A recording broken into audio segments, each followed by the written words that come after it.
Provincial recognition as well. The rural group, oh my goodness, now the name has escaped me. Somebody here will know, Barbara's on the committee. The Rural Collaborative, that is for healthcare, increasing healthcare services in rural. They phoned and said, we love what you're doing here with this collaboration, and we think that it's a model for all of our communities, and we want to know more. And we've had a couple of calls. United Way has also asked about that. I don't want to, my time almost up. I saw you touching. 2.5 minutes. Oh my goodness. Okay, next slide. I just am so proud of this group. Okay, so what else is happening during the pandemic? People need to know how to use Zoom, whether they want to talk to their grandkids or they want to participate in something. So we're doing that. First aid. We have some things in person, some things that are virtual. We've done virtual kids camps. We've had an outdoor movie. Just trying to do. We feel like we're the fun team, or the fun posse, I call us, because things can get pretty discouraging when everything's canceled. So those are some of the fun things we're doing. And let's go to the next one. This is what I'm here to ask you to consider. Every year you've been gracious to write a letter of support, which I include with a number of different grants. Some are specific, others more general. One specifically that we really are working for, and the board is very concerned about, is our greatest asset is also our greatest risk, which is the building. So we're looking at a infrastructure grant, and so I'm here to ask you to consider writing a letter of support in support of that, and maybe just a general run that I can add. My 2 minutes is probably up. Any questions? Well, thank you very much, and thank you for all the fun stuff you've done. Yeah. Yeah. And anytime you want to get in on a water fight, just let me know. These guys will be happy to have you. Been there, done that. Yeah, wear an expensive camera around your neck because that'll save you. That's right. Anyone have any questions, comments? I'd just like to say I think that the hub does a great service to the community, and thank you for all the activities that occur, because I can't imagine Ashcroft without it. So thank you for that. Thank you. 5 years. Yes, Wow. it's 5 years like now. Yeah. I know, right? Yeah. All right, Councillor Duncan. And the helpline is very well received, and I think we're all appreciative of all the groups and getting, adversity and tragedy sometimes brings the most beautiful things together that do last a long time. So it's definitely a gift that you've been part of giving our communities. Thank you so much. Thank you. Thank you. All right, thank you very much. Thank you. All right, next up we have Martina Duncan, St.Albans Anglican Church. Martina, Okay. you're up. So I don't have a big fancy presentation or anything. I gave you enough information, I think, that you could have read what we do. And this is about Soups on our ministry. It's one of the ministries at the church, but it's a community ministry, and we're also a part of that collaborative phone thing, that Vicky was talking about. So again, as Vicky said, pivoting has been one of the things that we've had to do with Soups on, because the need doesn't go away just because we have a virus going around. And so we've had to shift how we're doing Soups on. And we, mostly I'm the one that's there on Fridays, but I also, sometimes I'm gone, and so like E-Fry has taken over on done a Friday for us. We've had the Ashcroft Terminal sponsor us 2 times, and they're going to sponsor us once every 2 months. And so what we do is we hand out a bag with a fruit and a bun and cookies and goodies, and then a voucher for one of the restaurants. And as the restaurants opened in town, we've expanded from, I think, 2 or 3 restaurants to 5 restaurants that are open in town now. And so the person who comes takes the voucher, and it gives us a chance for connection, because it's a community connections program. And so we maintain that weekly connection with the people. And then they have some good healthy food that they take with them, and then they get to have a restaurant meal as well. So, and we're doing it that way because it supports the restaurants as well. And in the time of COVID, you know, people weren't going out. I think they're going out a little bit more now, but still, it's to support our local restaurants, because that's a really important part of it too. Mm-hmm. I've had people ask me, well, we could make soup and hand out soup. And yeah, we could do that. And you know, we've not had a lot of contact with the various community teams that have been part of Soups On, and since 2009 actually was when this started. And but I think it's important to keep supporting the restaurants. And we also talked about, then we've got all the protocols that need to happen. And yes, they can happen. We haven't come to a decision about shifting that way. So the letter of request that I put in was for granting aid for $500 from the village, because we've pretty much run out of money now. You know, we're handing out more than 30 vouchers, sometimes close to 40 vouchers. So that's $400, because I go around after Soups On is over and I pay $10 to each place for the vouchers. And it's been fabulous. It's been really well received, and it's been great to be able to support the restaurants and things.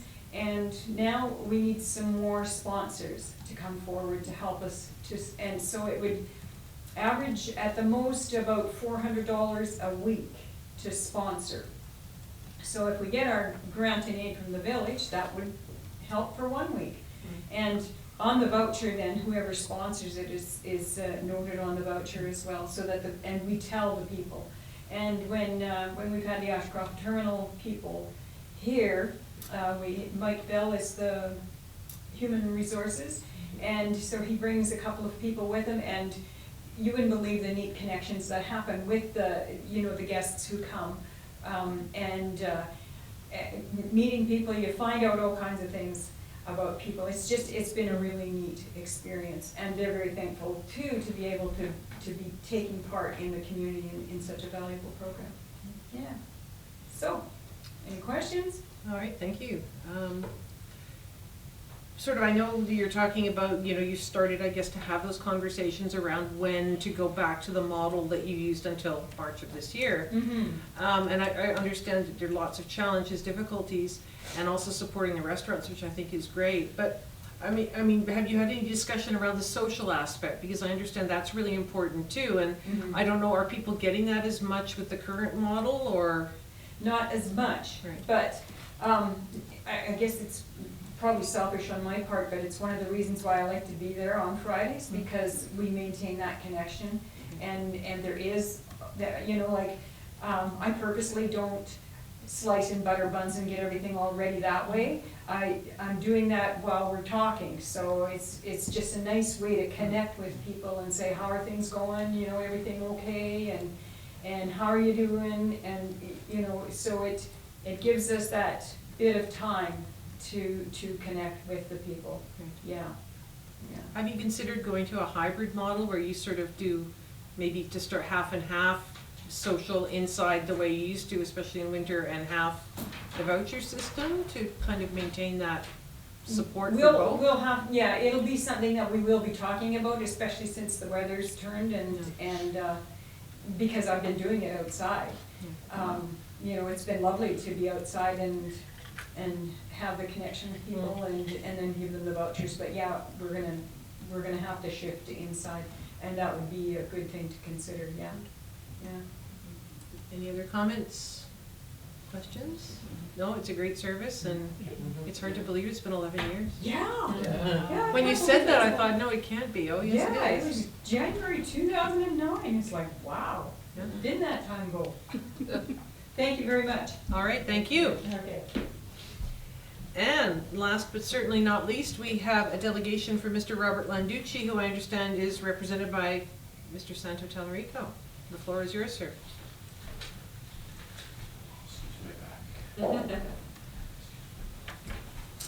Thank you for allowing me to represent this evening.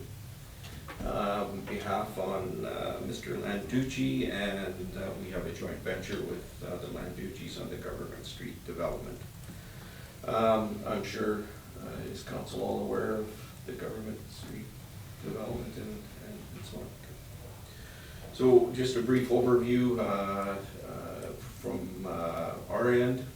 There seems to be a little bit of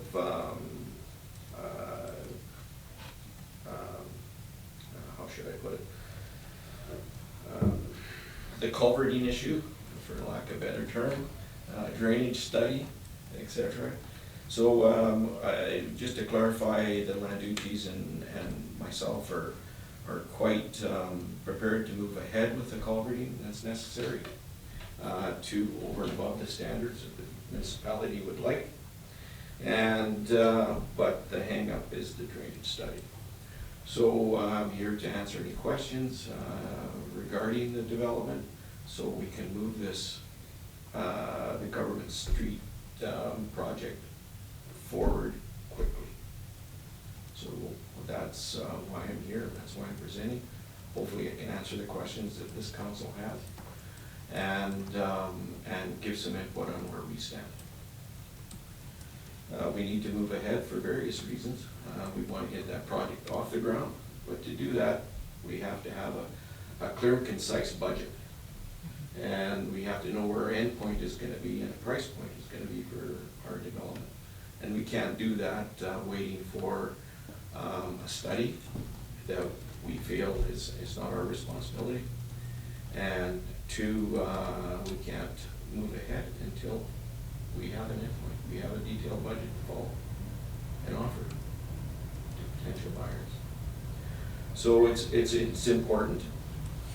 The lack of information from MOTI is quite substantial, in the form that the as-bills don't give the engineering firm that the Landuccis have engaged with the criteria and the information they need to put a comprehensive study together.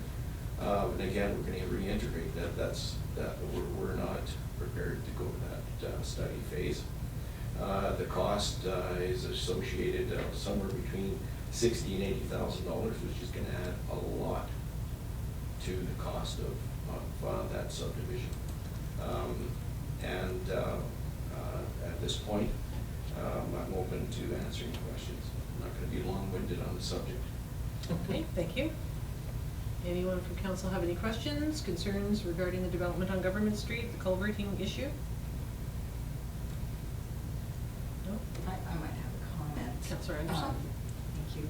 Mayor Roden, my understanding was that, and correct me, my understanding was that the issue originally, like you mentioned earlier, was over the culvert and the size of the culvert, correct? And so you're prepared now to go to what size culvert? 2 twin 375mm culverts. Okay, and you're also aware that one home was already approved by council to build? Based on the feasibility study. Right.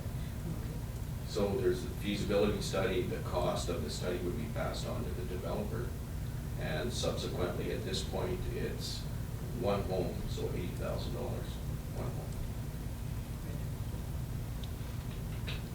I mean, correct me if I'm wrong, CAO Dick, the understanding is that the village is pursuing grant funding for such a study, in which case the grant funding would cover the $60,000 to $80,000 hopefully.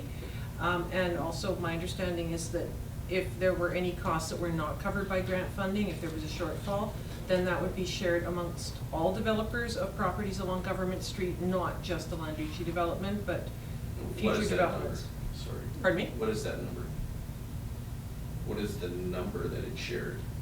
Any future developments, for example, if the former rodeo ground further up on Government Street, then the cost. So until it happens, it's an $80,000 No. expenditure. No, it would be anything like, for example, if the study cost $80,000 and we got a grant for $60,000. If you got a grant, that's Yeah. a big if Mhm. when you're developing a budget. Mhm. We have to move forward knowing that we're not prepared to do that.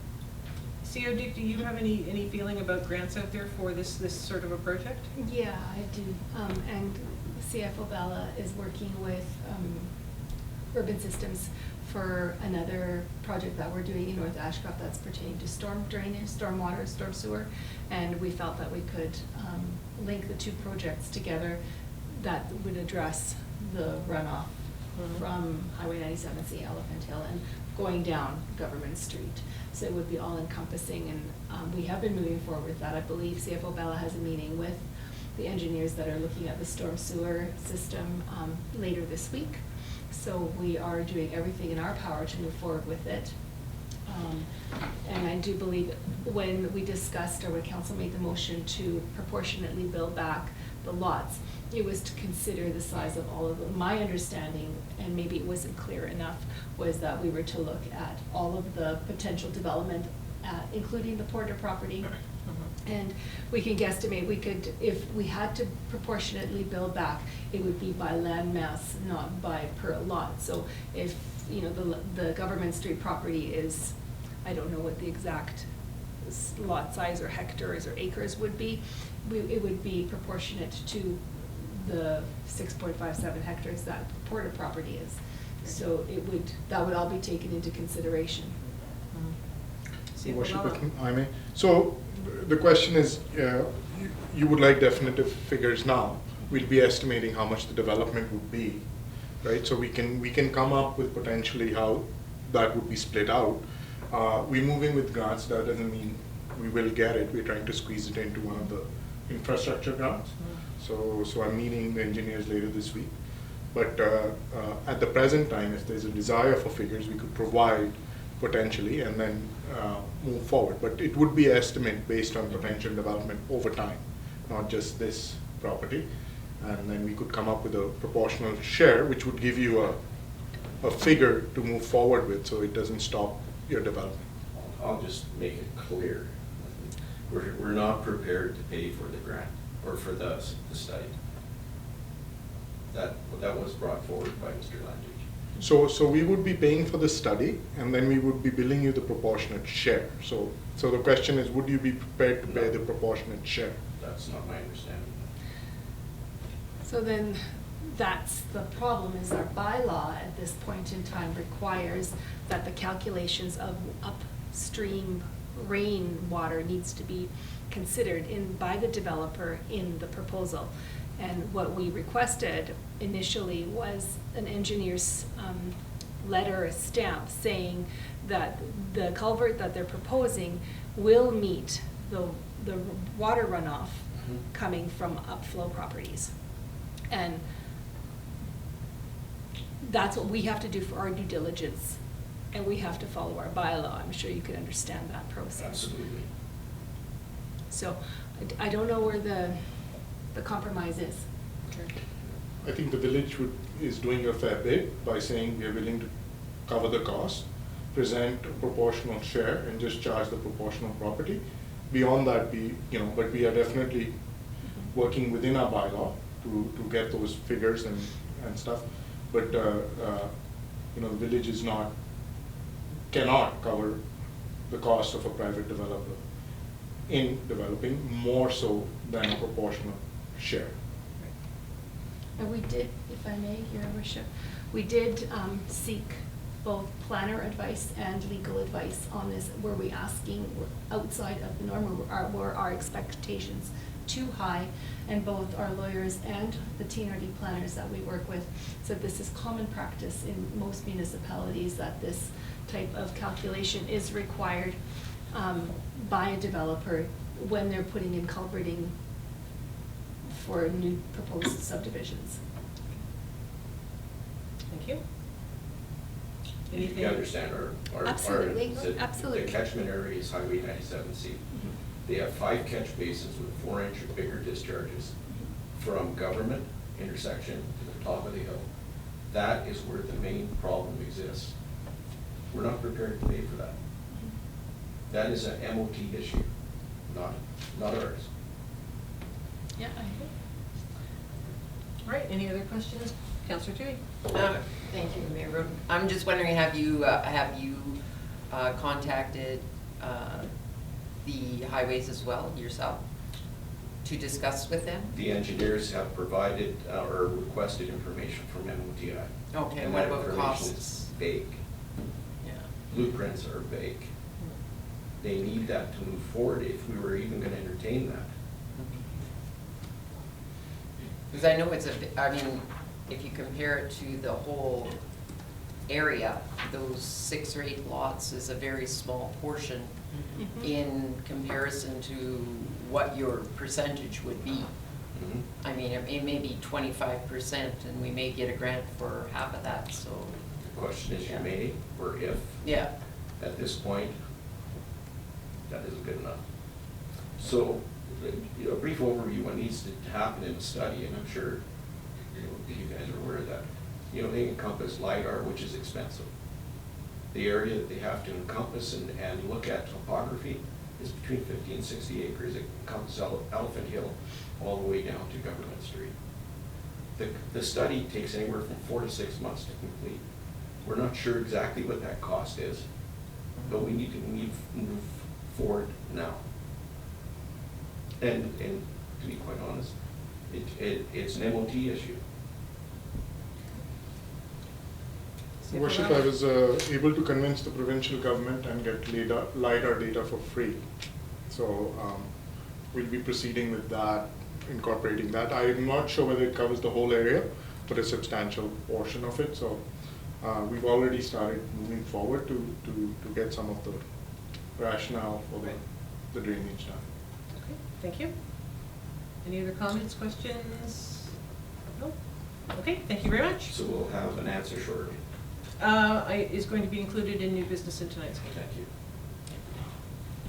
Yeah, I should explain, we do not normally talk, a delegation, we don't normally address that in the same meeting. We like to give council and staff time to go away, but because there is quite a lengthy gap between this meeting and the next one, we are going to be considering the 2 delegations that are not on the agenda at tonight's meeting.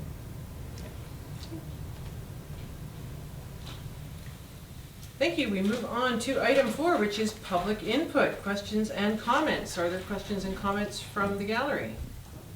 Yes, I have a question. First of all, a point of order. The 2 items of new business, is it not sort of standard to say what those 2 items are so that the public knows if they're going to sit through it or not? So we're at 9.1 new business, and you had mentioned we'll get to that when we get there, but I've just said that the 2 items of business are going to be the 2 delegations, which is the hub and the land duchy development. The 3rd delegation, Soups on, is already part of the agenda tonight. yeah, I have a couple questions. First of all, regarding the Government Street, do we have any storm sewer in North Ashcroft? Because I walk all along North Ashcroft quite commonly. I don't see any storm sewer grates. Do we have a storm system in North Ashcroft? Director Benowitz?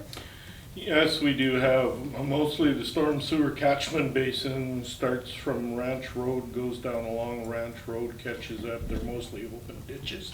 There is a couple of catch basins at the intersection of Government and Ranch, and then it goes down to Old Caribou Road, catches there and continues on.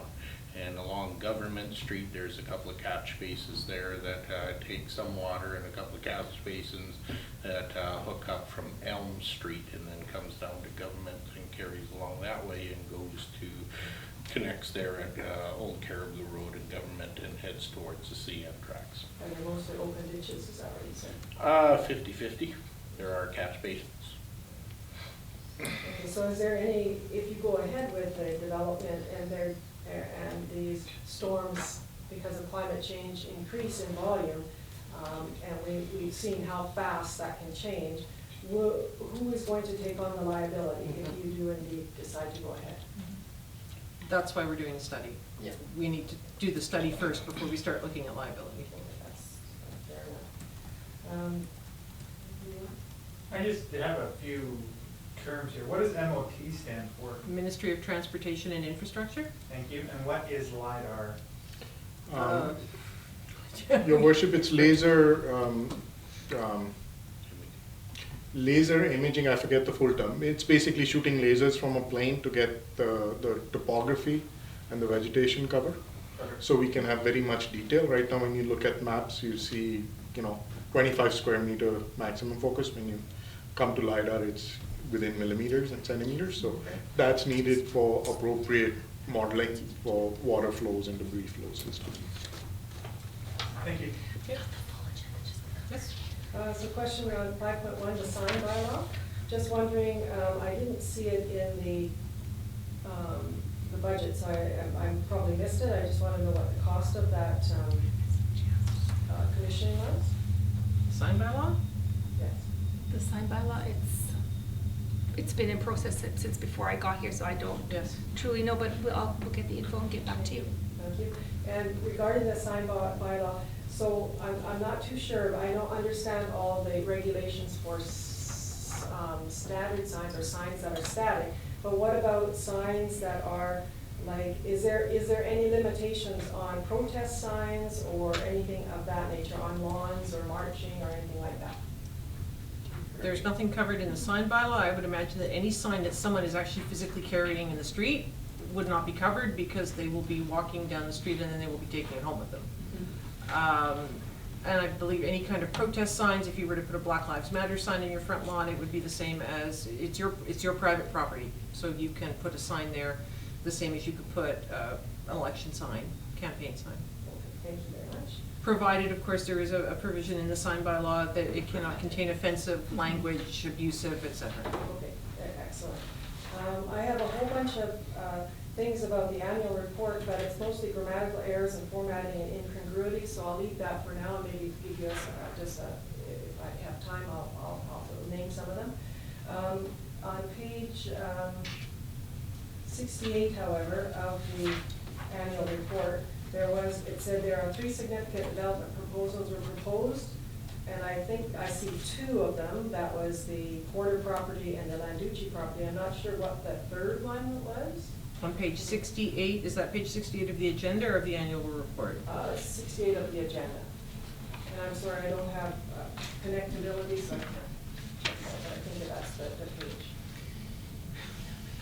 3, so there's the Landucci property, there's the Government Street, or the Porter property, Ashcroft Terminal, I think would be the third one. What's Ashcroft Terminal?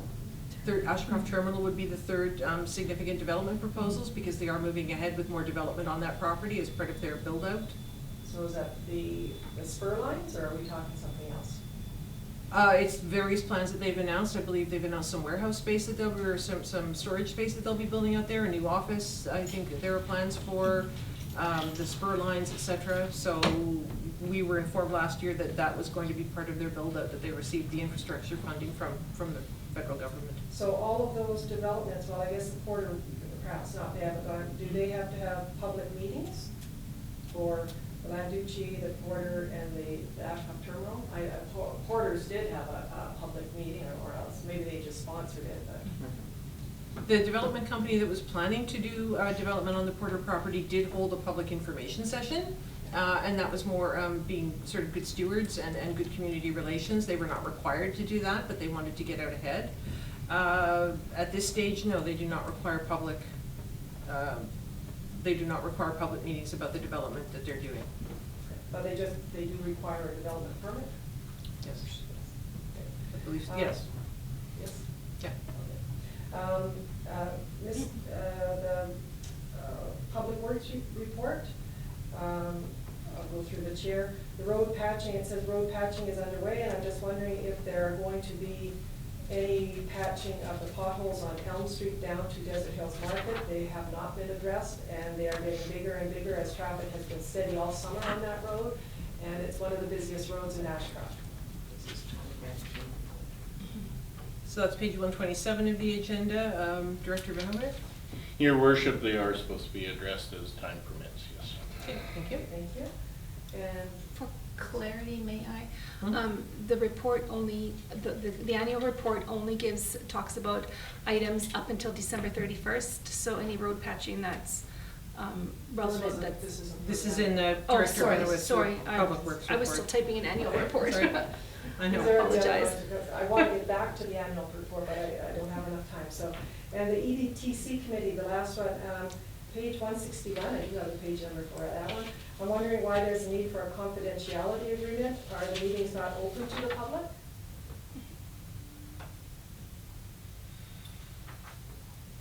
This is for any portion of the meeting, I believe, that would have to go in camera because we are discussing things that cannot be discussed in public. I didn't think that you could have in-camera sessions for an advisory committee. I'm not I sure. think it's only for council meetings where you can go in camera. I'm not sure, it's a select committee of council, Mhm. so I believe they are able to function the same as a council Mhm. meeting does, it runs by the same, but I will look into that. Okay, thank you. And I did notice that in the terms of the committee, that there's only one person supposed to be on for Sun Country, but there are two names on it. So are you not counting the intern? Are you negating that person's status, or do they need? I mean, you know what the terms of agreement are, but I don't see why there's two when there's supposed to be one. I believe that it was up to the coordinator to decide from the application she received. And Deb Arnott wanted to be a part of it, and I believe that the rationale for having, Marshall, is because he is an intern. So it's partly a shadowing exercise for him, being able to sit in on the meetings and see what happens. Also, because Deb was on holiday for, I believe, the last meeting we had, he was able to stand in for her and represent Community Futures. Okay, I've got a whole bunch of things about the annual report that are more incongruities and so forth. I'll address the incongruities first before the grammatical errors and give you them. If I could just ask if there's anything like grammatical errors, if those could be saved, because Sure. I know how tedious editing is Yes. from a personal point of view, so.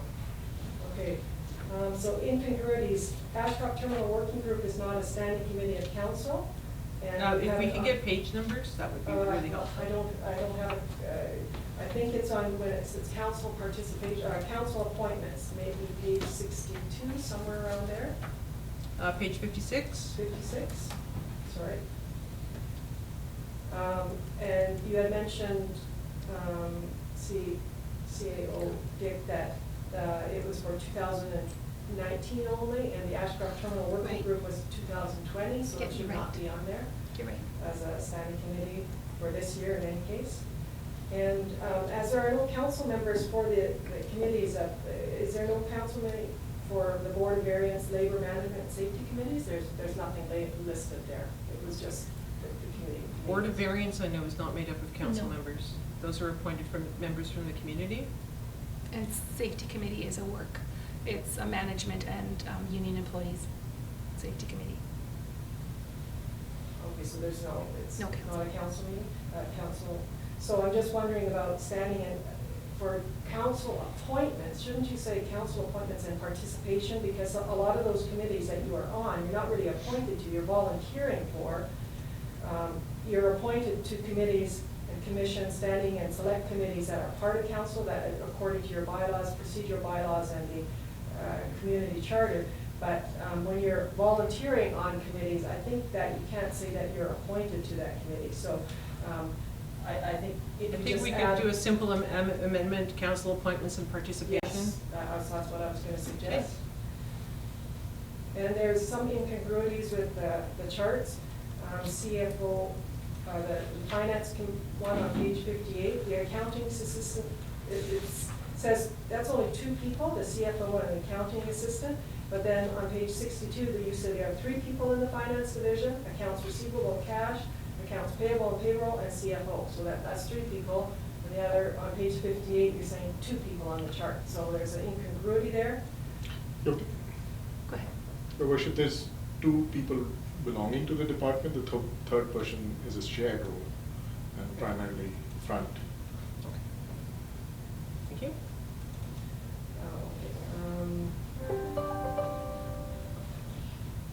There are some number of differences as well. On page 65, did you know that there are 26 people employed? And you had 3 staff and 21 union, but 21 plus 3 doesn't add up to 26. It adds up to 24. So I don't know where the difference is. A little bit later on, you state there are 2 managers, 3 inside staff, 8 outside public work staff, and 8 seasonal. that adds up to 21, so if those are all union people, that could go for the 21, I can see that. But then, where does, it says 8 seasonal, but somewhere else you say 10 seasonal. In the diagram it says there, 21 union people, including 10 seasonal, but later on you say there are 8 seasonal. So I'm not exactly sure of those numbers, you might want to take a look at that, just because it's confusing to Okay, me. thank you. Okay. Part of this could come from the fact that this is covering 2019 and it's being written 6-7 months later in 2020. Yes, that is the most confusing part of the entire annual report. I know. Is to Yes. look at those things. And I think that's, yeah, like on page 62, where it says discussion with visual business intelligence interface. I've been attending this throughout the year, and I think you just started seeing that in September when Ann, CAO, Ann Yancy was here in September. Is that correct? I haven't seen it before that, in any case. CFO Bella? Your worship, we started presenting it publicly at that point, but before that it was presented to council as a quarterly financial review, so we made it public. Because I think at some point it had been asked, can that be made public? And so that was in response to that. Okay, that's, on page 63, just for clarification, it would be really handy if you could have a legend, what in progress means versus considering versus, I mean, I know everybody knows what completed means, but for in progress and considering, to me, I don't know what the difference is between those two actions of council. Well, So perhaps a in progress means that it's at some stage of actually becoming a thing, we're considering whether it's going to become a thing. So in progress implies that it is actually underway now to a certain degree. Considering means Not underway yet? not underway yet, but we are considering making it so. Okay, that's just a suggestion that a Okay. legend might be handy. And just so you know, you've got about 2 minutes. Okay, and on the mayor's report, you mentioned the first trail at McAfee is going to be developed. Do you have any idea when that trail would be, when they're anticipating having the public walk those trails? The timeline for that first trail, construction timeline is approximately 6 weeks, give or take what the weather allows. Whether or not it will be finished at the end of 6 weeks is dependent on the weather and dependent on the crew and how fast they progress. From the discussion I've had with people responsible for the site, there are no plans to open it to the public this year, because by the time it does get to a completed state, it will be too far advanced into the frost and the ice. Thank you, and thank you for your acknowledgement and consideration. Okay, thank you. All right, we move on to section 5, bylaws, and we have number 5.1, the sign bylaw. Just some interesting reading. A lot of reading. A lot of reading. I learned a lot about signs. All right, what is council's pleasure on the sign bylaw? Councillor Toohey. Thank you, Mayor Roden. I'd like to go with the staff recommendation and make a motion that council endorse the first and second reading of the Village of Ashcroft sign bylaw number 840. All right, thank you. Do I have a seconder by Councillor Davenport? Is there any discussion on this? Councillor Toohey. Yes, there is. Thank you. I was reading on the sandwich boards, which in there it says the size, which I comply with, but it does say if there is outdoor seating that a sandwich board is not allowed. So I'm wondering why. And if we can change that. At this stage, it is open to amendments. Yeah. So what we can do is approve it as amended, and then it will go forward now to the business community, et cetera. I have a number of questions as well. Okay. So nothing is That written in was my only stone? one. Yep, okay. So we've made a note of that one, so that's great. We'll ask the consultants. They're gonna be getting a few. Councillor Davenport, did you have any Not at this time. questions, comments? Councillor Anderson? Not at this time, Rand. Okay. I had a couple on page, I had more than a couple, on page 2, under changeable copy sign. I'd like to check with the consultants regarding the bullet point, the display does not change more than once every 10 minutes. Because to my mind, a changeable copy sign also includes the ones that show what the temperature is and the date. Right. And those do change, obviously, sometimes more than every 10 minutes. No one wants to look and see it's 27 degrees for 10 minutes straight. So they do move them, so that's one.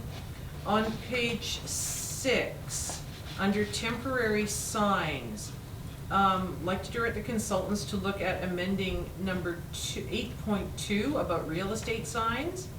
It says, as written here, no off-premises signs are permitted with the exception of signs advertising open houses.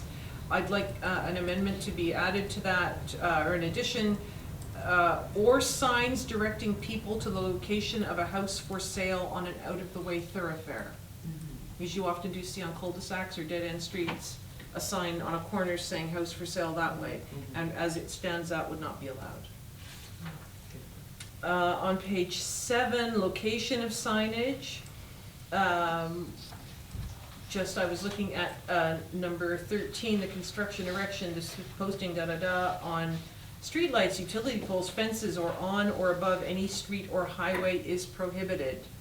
And I parked my car out front right beside a pole with a Terry Fox Run poster stapled to it. So just want to clarify with the, perhaps this echoes language that BC Hydro has.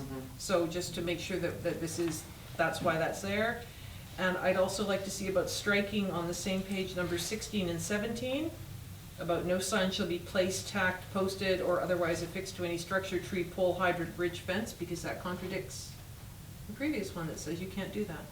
And then the one below saying that you can do it if it's advertising a community event, as long as you come and ask the bylaw enforcement officer or their designate. Again, we're saying it's not allowed. So I think those two both just need to be struck, but check with the consultants. Well, that was about a sign that already exists. The sandwich board signs, I just had a query about stabilizing them, because I know from experience that the one for the museum frequently falls over. So it's just about placing like a sandbag or something inside to weight it down so that it won't fall over in the winds that we occasionally get here. Or chair. Yeah. Also just clarified that anyone building a new building does not have to go through the sign permits for signs. That is a separate process. This is for someone with an existing building who wants to put a new sign or change a sign. And also, I'd like to clarify with the consultants, under the very helpful, this is what all these signs look like section, why animated signs and backlit signs are prohibited. So just clarify with the consultants, is that a typo, or what is the rationale behind those two types of signs being prohibited under this bylaw?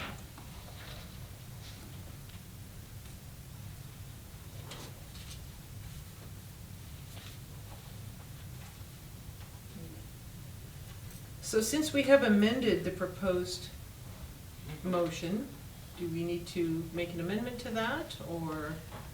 Yes. All right, so I'd like to propose an amendment that we endorse first and second reading of the Village of Ashcroft sign bylaw number 840 as amended. A seconder for the amendment, Councillor Anderson, thank you very much.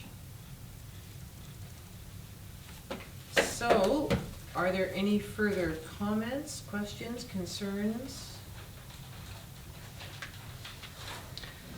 No? Everyone knows the difference between a pylon sign and a blade sign now? Excellent. All right, seeing no further discussion on the amended motion then, all those in favor, opposed, carried. Item 6.1, the 2019 annual report, which starts on page 47. Oh, Do we need to defeat the first motion? I think we amended We it, amended so I it, think good it's enough, okay. fine.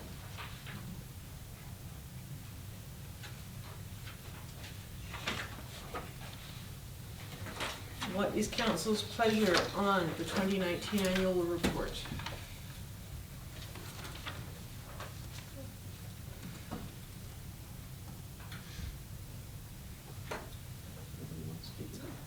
Councillor Anderson. Simply jump to it.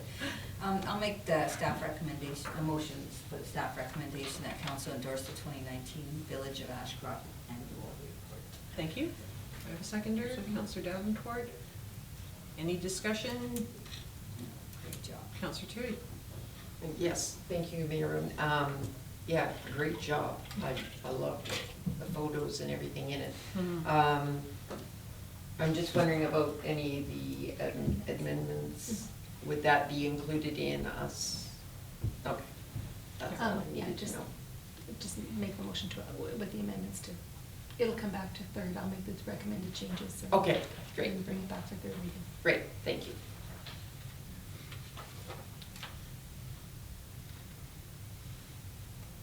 Okay, so we're good to just, anyone else have anything that they saw in there that they wanted clarification on, or? No.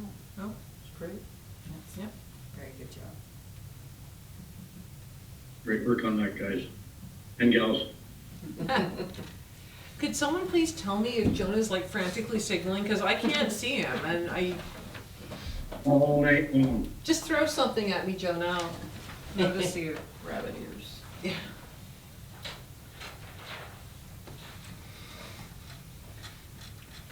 So do we need to change this motion as well to read as amended? Yes. All right. So I propose that the motion be changed to council endorse the 2019 Village of Ashcroft annual report as amended. Councillor Anderson. All right, last chance for any amendments, et cetera? No? Seeing none on the question, all those in favor, opposed, carried.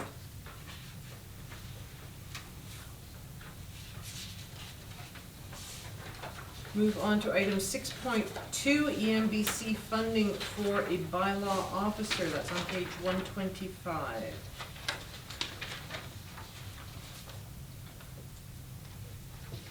I'd like to move that council direct staff to gauge the current interest of Clinton and/or Cache Creek in a shared community bylaw officer. If neighboring communities are not interested, staff recommend that Ashcroft draft a plan for how a bylaw officer would be utilized solely within the village. If one or both neighboring communities are interested, staff recommend this partnership and funding be pursued. Councillor Anderson seconds that. Thank you. Any discussion?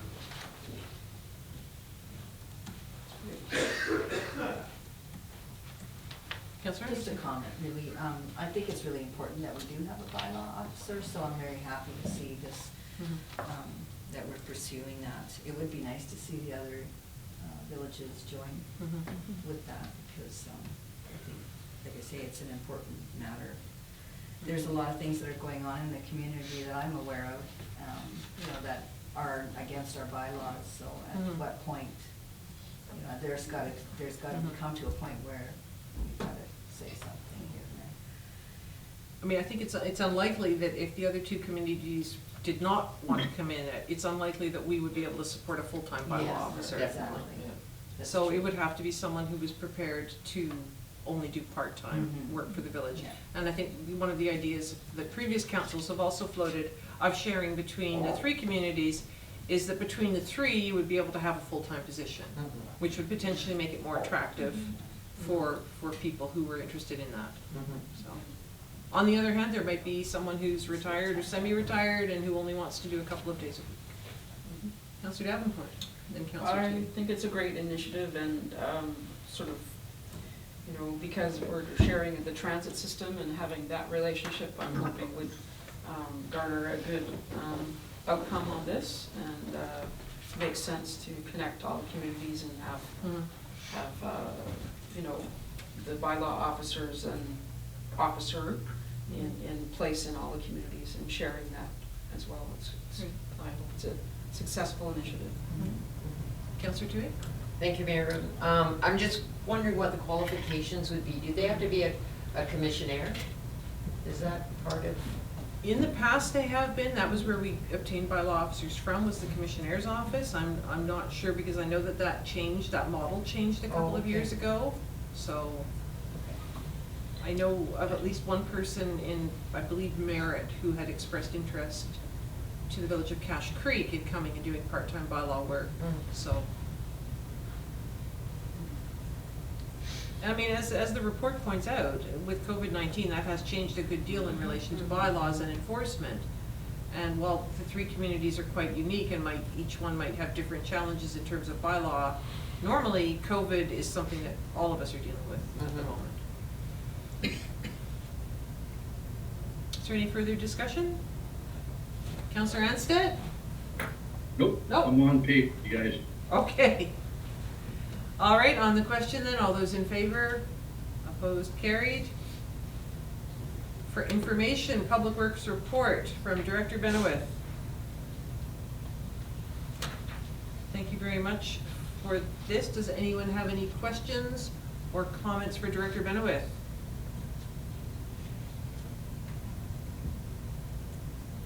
No? Director Benowith, did you have anything to add or elaborate upon? No, this time, your worship. All right, thank you. And Legacy Park, August update, page 129. Anyone have any comments on this? Regarding the tenters setting up in the RV sites, is the reason that they're not on the lawn because of the watering? They obviously don't want to get soaking wet? Correct. Okay. Your worship, that it's always been an issue if we have a tenter, sometimes they'd like to stay for 2, 3, 4 days, depending on the tournament, and depending on the hot weather, that we can't have them staying on the grass for more than 2 days, so it becomes an issue on Right. whether you can move them or whatever the case may be. Okay, thank you. Be a rude awakening. Behind you. Question, Ken? Councillor Anstead. Not so much a question, just a comment. It's nice to see that the park down there did a fairly decent job considering what we're dealing with COVID right now. It's nice to see the numbers are at a substantial compared to where they could be. Yes. I saw Mr. Tripp at the Legion on Friday night for dinner, and he said they had a full house that night, I believe. And judging by the number of campers I've seen out on the road, he might have a full house for a little while to come. Yeah, it looked packed Yes. today. Full house last night. Yep. Councillor Davenport. I do have some good news on some people who have been staying there for a number of weeks. They actually found a rental in Ashcroft and they're moving to Ashcroft. Oh, wow. And another couple that they've been hanging out with are thinking about it, so it's always the good news story out of that. Good. Thank you. CFO Bala. Your worship, we've had very positive feedback about the manager. Very good. Good. Doing a fantastic job. Good. He's a wonderful spokesperson for Ashcroft, whether he's here or whether he's elsewhere. He normally goes down south for the winter, so I don't think he'll be doing that, but. No, I think you might be. Oh, okay. He said he'll still be handing out his business cards. My understanding, you may fly down. Ah, there'll be a change. All right, we move on to correspondence. Item 7.1, we have a communication from Mr. Christopher Dow.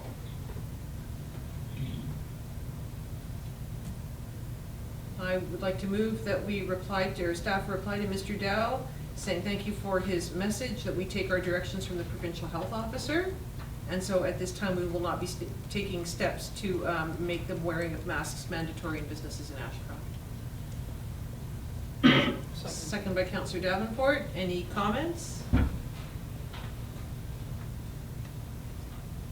No? No discussion? On the question then, all those in favor? Opposed? Carried. We have item 7.2, prioritization of rural connectivity across Canada.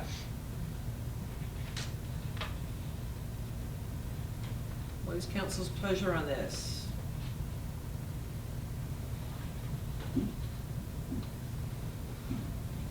I'd like to move that we send a letter to the Prime Minister regarding internet connectivity in our community as per the template provided. Second. Councillor Toohey, thank you. Any discussion? It's certainly something that's gained a lot of attention after COVID-19 with so many people working from home, so many students homeschooling and relying on internet connectivity, and I think it came as something of a surprise to a lot of people in a lot of urban centers that there were a lot of people who can't do that. So, Councillor Tui. Thank you, Mayor Roden. I think your presentation also last year at UBCM had some effect on this, so I think we can take a little bit of credit. We, meaning, but I mean. We the village. No, Yeah, we the fine. village, we. It's certainly come to the fore, and I mean, Yeah. it's unfortunate that it takes something like COVID-19 to Mhm. to really drive this message home, but perhaps this is what is needed to really galvanize various levels of government and private enterprise to fill this gap and step in here. Yeah. Any further discussion? On the question, all those in favor, opposed, carried. Item 7.3, grant an aid request from St. Albans Anglican Church. As was noted, we don't normally discuss or process motions regarding delegations in the same meeting, but because there's such a gap between this and the next meeting, this is here. What is council's pleasure? Excuse me, Councillor Tui.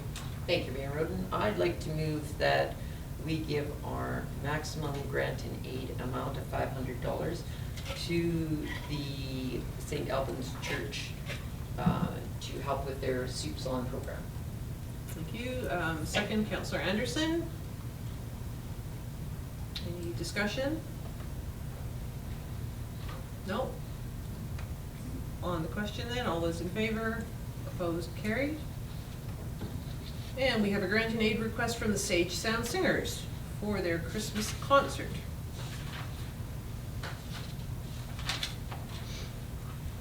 Councillor Anderson? And I'll make a motion that we grant them the grant and aid as well for $500. All right, thank you. Second that. Councillor Davenport, second. Any discussion? It's great that they're bringing the Christmas concert forward. Councillor Tui? Thank you, Mayor Roden. I noticed that they did request more, which of course right away I went, oh gee, I'd rather give Soups On more than them. But I realized that, yeah, we have a maximum of 500, so. I think Michelle just misread it, so Yeah. she thought that it was 1,000, but it is Yeah, 500. and they've been informed, and Yeah. that's great, yeah. And I'm glad we can help out Mhm. where we can. And they did do their Fiddler on the Roof tribute concert last year, which was wonderful, but because of the demands of that, they couldn't do the Christmas concert. And I don't think I realized how I missed it until it wasn't there. So it's great to see them come back even in virtual form, I guess. It should be interesting virtually too. Yes, it will. Any further discussion on the question? All those in favor, opposed, carried. We have information correspondence, starting on page 146. Councillor Tui? Thank you, Mayor Roden. I'd like to move to receive and file the correspondence information. Thank you. Second. Second, Councillor Davenport. Anyone have any discussion or comments on any of the items contained therein?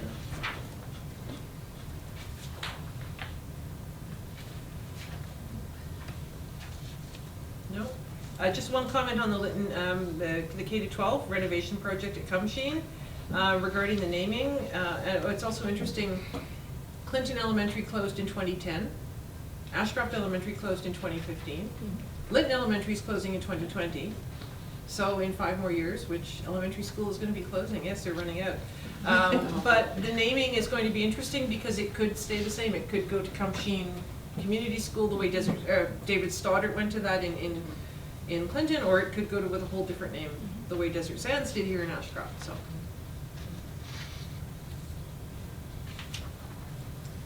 All right, no further discussion on the question. All those in favor, opposed, carried. Unfinished business, we have the motion and task tracker, pages 157 to 159.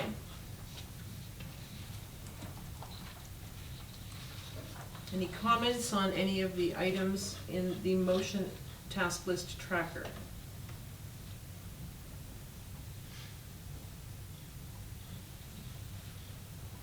No? Councillor Anderson. It's good to see things are still moving along. I mean, the list is a little smaller. I know, but we keep adding Thanks things, to that's the. Yeah. That's her job. Their hard work. All right, thank you very much. Okay. And we do have 2 items of new business. First, we have a request arising out of the Ashcroft HUB delegation earlier in which they are asking for a letter of support. So I would like to move that we provide a letter of support to the Ashcroft HUB Society for their ongoing fundraising efforts. Councillor Toohey, thank you. Any discussion? Make it sound good. I mean, because they are. They always do, it always Yeah, wonderful. I It's know. such an easy thing to support, so that makes it easy as well. I remember walking in there in 2015 to start rehearsals for My Fair Lady, and it still looked like a school where something really weird had happened, and now it looks like the hub. So congratulations to you and all your hardworking people for such a great job in that facility. It's just such a jewel. Yes, it is. Yeah. Any further discussion on the question? All those in favor? Was that? No, Oh, that's- okay. in favor. Getting a jump on the voting, okay. All those in favor? Opposed? I didn't know if you were jumping the gun or had a late No. question there. Carried. And the second item arising out of the delegations is the presentation regarding the Landucci development on Government Street. And I would like to direct staff to look into the costs of the study and the proportional costs per property and report back to council. And if necessary, we could have a special council meeting to discuss that. Second, Councillor Toohey, thank you. Just bring it forward in a more timely manner if necessary. Any further discussion? I do think it's important that we do bring it forward in a timely manner, just to, so that, I mean, obviously they're quite discouraged with it, and we don't want to see that development go either, No. so. Councillor Davenport? And it might be prudent to perhaps, I don't know if there is one, I should perhaps asked it, if there's another grant funding on the back burner that staff might be looking into if the other one doesn't prove successful in any way. Worship, the timeline for the turnaround for grants is variable. So we'll do our best, and we'll keep an eye out, and we'll do our best to get it. So what we're trying to do is now trying to put a planning study in infrastructure work. So we'll see whether we succeed in that. That's a little bit outside generally the scope of that, but we'll be trying. Awesome, thank you. Okay. Any further discussion? No. On the question, all those in favor? Opposed, carried. Item 10.1, the Economic Development Steering Committee. I'd like to move that council approve the EDT committee terms of reference, code of conduct, and confidentiality agreement as presented. I'll second that. Councillor Davenport, thank you. And any discussion on this? I have heard two of our ads on radio now. Oh, good. I'm a hangover, I do listen to radio. Any questions, comments? No, on the question, all those in favor, opposed, carried. And we move on to council reports. Does, excuse me, anyone have any questions about the report that I have there? No? No, any other reports? Councillor Toohey. Thank you, Mayor Roden. I'd just like to report that Communities in Bloom, even though because of COVID there have been no meetings, I've been quite successful in every Thursday morning doing deadheading around town, and I usually get 1 or 2 people to help me. And we do different sections of the community, and some people have even gone out on their own and deadheaded some of the plants, so Mhm. because of the type of plants that we have, it's nice to see. It'd be great if we could get more people out, to do weeding and deadheading and that sort of thing. And they could volunteer anytime, but it has been a successful thing this year, and this is the first year that we did that. I think we're called the deadheaders. Yeah. Yeah. Councillor Anstead. Yes, I just have a little bit of a update for the community in regards to the Ashcroft Terminal Working Group, if that's okay. Mm-hmm. Go ahead. Okay, in the group, all members of the group were asked to select what we would like to see happen with in the community. So we made there was a short list of 6 options. I don't have all 6 options here, but there was a short list on what the working group wanted to work towards. So the short list that the working group was working towards is working towards enhanced walking trails in conjunction with the village's master plan of trails and whatnot. There was also talk of the enhanced walking trail along Evans Road, as well as alternative access to the slough, which would be crossing terminal property and crossing CN property. We had a representative from CN that come out to let the public know in regards to what the allotments are for like trespass, as in like a trespassing on railway property and whatnot. So the topic of the CN bridge down by the terminal was brought up, and there was a group of people that are continuing on with a trail that I believe they were going underneath the train bridge, but after clarification from CN Rail, it was deemed anything on the bridge, underneath the bridge and around the bridge, which supports the structures of the footings of the bridge, is property of CN Rail. So crossing under the bridge, even with high water in that, or even with low water down in that, it's still illegal to cross underneath the train bridge. Not only is it illegal, but it's also not very safe as well.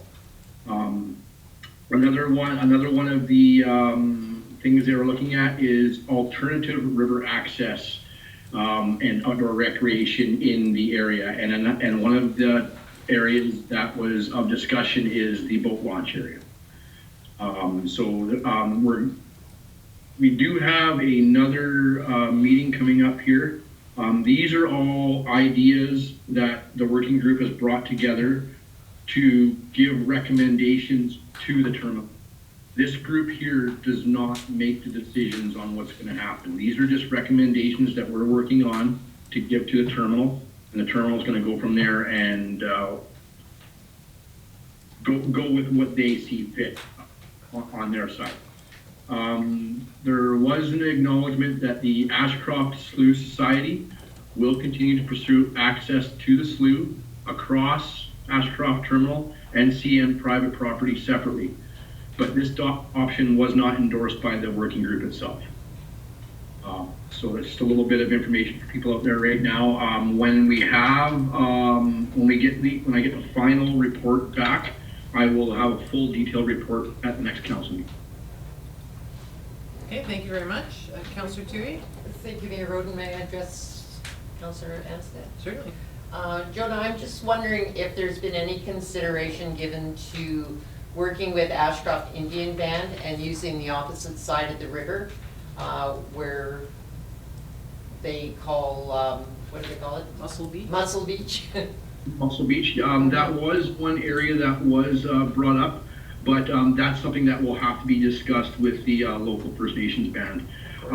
It was brought up. I don't know exactly. So basically with the working group and that, it was just a lot of collective ideas on what the community wants to see. And then we just went back after we were given that short list in the meeting. We went back with all the selections that we were given, that what we felt best that the community would like. And those, so what I'll do is at the next, when I bring my next report, I will bring out the full list of all of the options that were presented to the working group, and that way everybody gets to see what it's all there. Okay, thank you. Great, thank you very much. Thanks, John. Where should I be yelling? That, or should I be yelling down there? Well, your worship, the Okay. Just, speakers the audio, catch, fantastic. they catch any sound and they list, if you go to soft voice, it'll adjust Okay. automatically, it's directional. Great, thank you. At the beginning, the sound wasn't very good, but after Yogi did something there, it was fantastic. Okay, wonderful. All right, I'd like to move to take this into a closed meeting under section 90.1 Labor Relations, Litigation, and Legal Advice of the Community Charter. Councillor Davenport, second, thank you. All those in favor? Carried. Bye, Vicky. Yeah. Thank you, Vicky. Thank you. Thank you. Martina, you really want that chicken at the show, don't you? No. What's it at now? It was at $100 last time I Yeah. looked. Do I have to put some more money in? I don't know. I was there in the afternoon of Saturday, so who knows who came in after me. I was in there in the afternoon